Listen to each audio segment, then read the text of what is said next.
দেশ বিদেশের নানান ফলের মধ্যে তরমুজ বা ওয়াটারমেলন যে কোনো হেলথ স্ট্যাটাসের ক্ষেত্রে গ্রহণযোগ্য একটা ফল। কথিত আছে প্রায় 5000 বছর আগে উত্তর পশ্চিম আফ্রিকা অর্থাৎ ইজিপ্টে একটি বৃহৎ আকার গাঢ় সবুজ রঙের ডোরা দেওয়া জলীয় উপাদানে ভরপুর ফলের সন্ধান পাওয়া যায়। পরবর্তীকালে তা ভূমধ্যসাগরীয় উপকূল হয়ে ইউরোপে প্রবেশ করে আর তারও পরবর্তীকালে ভারতে তরমুজের চাষ শুরু হয়।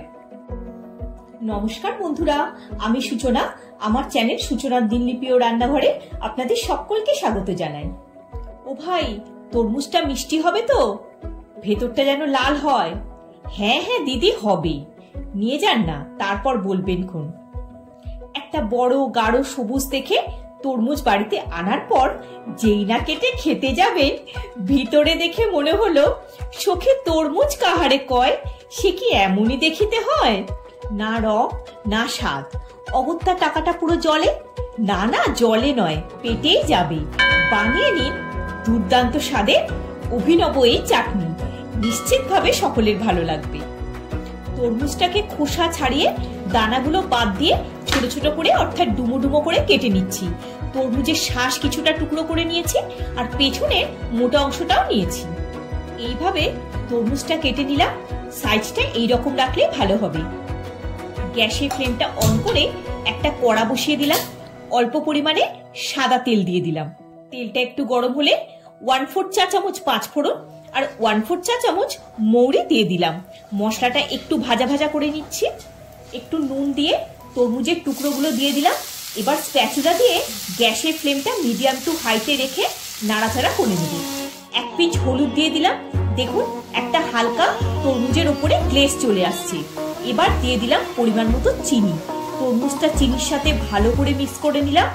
দিয়ে দিলাম পরিমাণ মতো উষ্ণ গরম জল। তরমুজের মধ্যে থেকেও কিছুটা জল বেরোবে। 1/4 চা চামচ লঙ্কা গুঁড়ো দিলাম। এটা চাটনির একটা টেস্টটাকে ইনহ্যান্স করবে। একটা বোলে কিছু ড্রাই ফ্রুটস রেখেছি, যেমন দানাটা বাদ দিয়ে টুকরো করা খেজুর, কিশমিশ আর কালো কিশমিশ। বাদাম এখানে দিলাম না, আপনারা আপনাদের পছন্দ মতো ড্রাই ফ্রুটস দিতে পারেন। তরমুজটা হালকা নরম হয়ে গেছে। এবার ড্রাই ফ্রুটস গুলো দিয়ে দিলাম। ড্রাই ফ্রুটস গুলো যখন মুখে পড়বে খুব ভালো লাগবে। এবার ঢাকা দিয়ে কুক করে নেব। ঢাকাটা সরিয়ে একটু দেখে নিচ্ছি। তরমুজ নরম হয়ে গেছে। দিয়ে দিলাম 1 চা চামচ পাতিলেবুর রস। এটা ফ্লেভারও দেবে আর চাটনিটাকে ক্রিস্টালাইজ হতে দেবে না। দিয়ে দিচ্ছি জুলিয়ান কাট করা অর্থাৎ সরু ও লম্বা করে কাটা আদা। দিয়ে দিচ্ছি 1/4 চা চামচ বিট নুন। মিক্স করে দিলাম। এবার আর ঢাকা দেওয়ার দরকার নেই। একটু মিক্স করে নিচ্ছি। চাটনিটা এবার ঘন করে নিতে হবে, মানে একটু চিটচিটে মতো হবে। দিয়ে দিচ্ছি 1/4 চা চামচ চাট মশলা। চাটনি রেডি।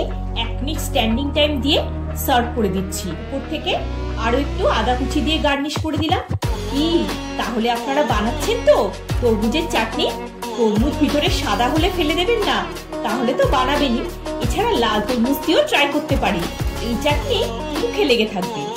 সূচনার দিনলিপি ও রান্নাঘরে তরমুজের কাবাব আর তরমুজ দিয়ে দুটো টেস্টি মকটেলের রেসিপি দেওয়া আছে, চাইলে দেখে নিতে পারেন।